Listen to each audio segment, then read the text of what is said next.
Morning. আমাদের এখানে কিন্তু সকাল থেকেই আজকে বেশ বৃষ্টি হচ্ছে। গাছপালাগুলো বেশ ভিজে গেছে আর শীত তো বেশ জাঁকিয়ে পড়বে মনে হচ্ছে। আর বৃষ্টি হবে, খিচুড়ি রান্না হবে না, তাই কি হতে পারে বলুন?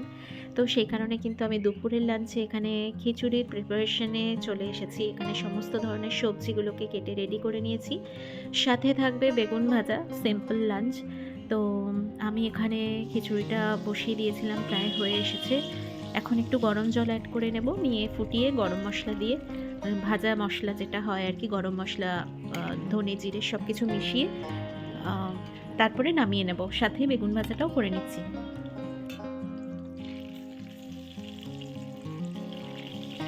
এটা আমার সেকেন্ড ব্লগ। তো চেষ্টা করব একটু একটু করে প্রত্যেকদিন ভিডিও আপলোড করার। কোনো কিছু প্রয়োজনীয় কোনো টিপস যদি আপনাদের কাজে লাগে।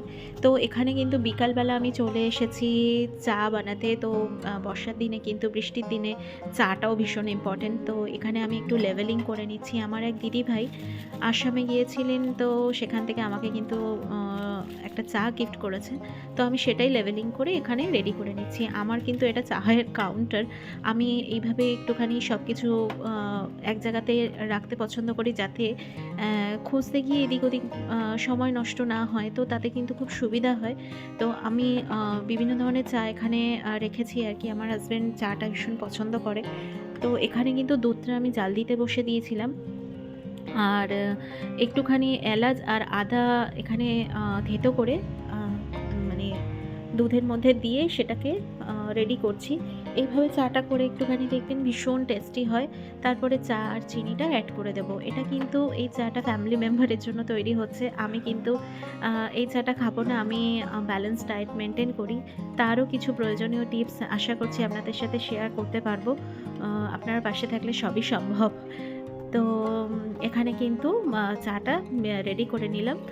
নিয়ে ফ্লাক্সে রেখে দিলাম, কারণ হাসব্যান্ড অফিস থেকে আসবে, তারপরে যাতে গরম থাকতে পারে। বারবার চা গরম করলে কিন্তু তার টেস্টটা নষ্ট হয়ে যায়। সেজন্য চেষ্টা করি ফ্লাক্সে রেখে দেওয়ার।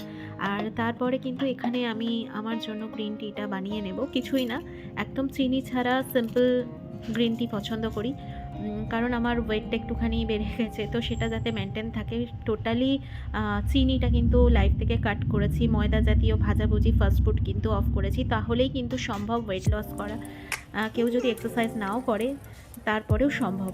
আর তারপরে তো বিকেলবেলা এই যে আমার বুবু সোনা, ওর অনেক ভিডিও নিয়েও আসছি আপনাদের সামনে।